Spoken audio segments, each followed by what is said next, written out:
everyone, Elisa here, coming at you with some real life career advice. And in this video, I'm going to talk about one of the best ways that you can avoid burning out at work. For those of you who are new here, hello and welcome to my channel.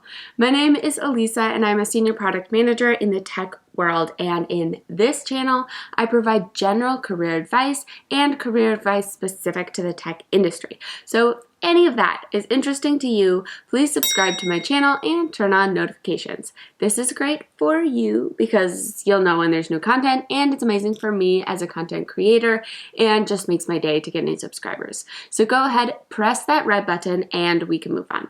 All right, so let's dive into the guts of this video.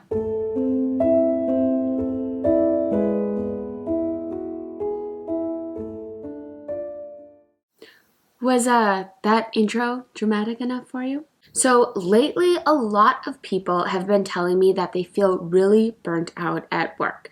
And of course, there's a ton of reasons why you might get burnt out at work, but one of the most common reasons why people feel this way is because they have way too much on their plate. Now, at work, it's really tempting to always say yes to new projects, especially if it's your manager who's asking you to take on these new projects. But here's the thing.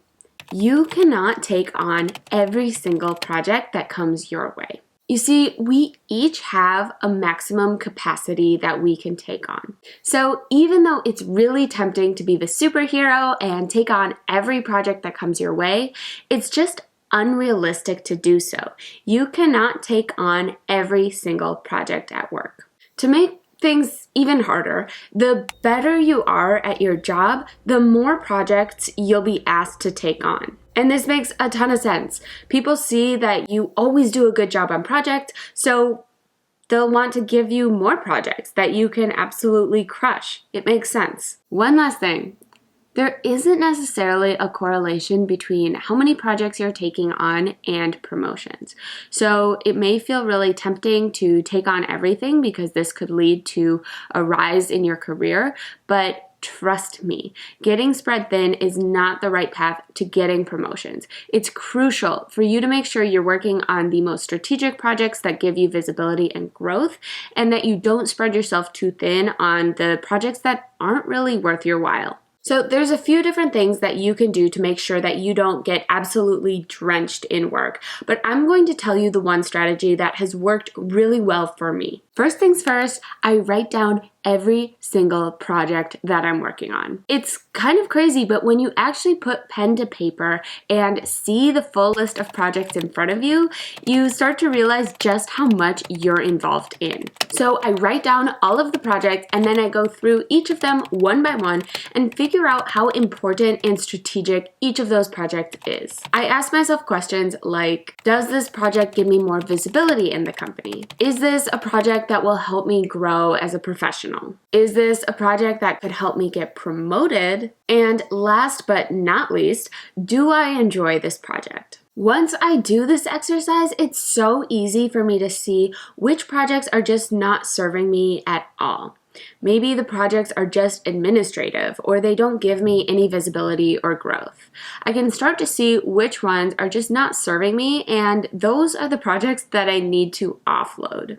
So the next thing I do is I talk to my manager. I lay out all the projects that I'm working on, and I tell my manager about the projects that I really want to dedicate my time to. Generally speaking, managers have no idea about all of the projects that are on your plate. So this is a really good way for you to provide them with some visibility on what you're working on. Then with my manager, I have a good conversation and really advocate for the projects that I want to keep and ask them if there's any way I can offload some of the projects that I don't find are necessarily strategic or important for my growth. This is easier said than done. However, most managers want to make sure that their people are happy and that their people have a manageable workload, because a lot of good managers know that as soon as their people become burnt out, those people will become tired, overwhelmed, overworked, and essentially less effective at their job.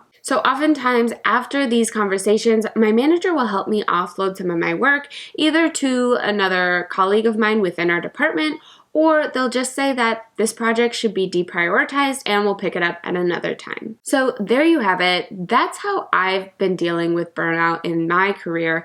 I hope it provides some insight to you on how you can avoid burnout in your career as well. Thank you so much for listening. Again, I hope this was helpful for you. If it was, please press that thumbs up. I would really appreciate it. And if you want to hear more content from me, please subscribe to my channel and turn on notifications. Bye, friends.